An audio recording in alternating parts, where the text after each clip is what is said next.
اور اپنی اولاد کو مفلسی کے خوف سے قتل نہ کرنا، کیونکہ ان کو اور تم کو ہم ہی رزق دیتے ہیں۔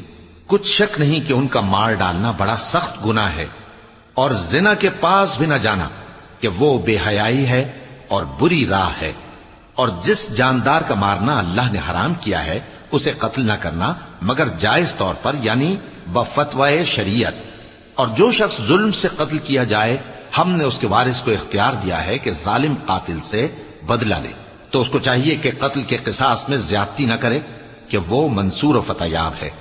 اور یتیم کے مال کے پاس بھی نہ پھٹکنا مگر ایسے طریق سے کہ بہت بہتر ہو، یہاں تک کہ وہ جوانی کو پہنچ جائے۔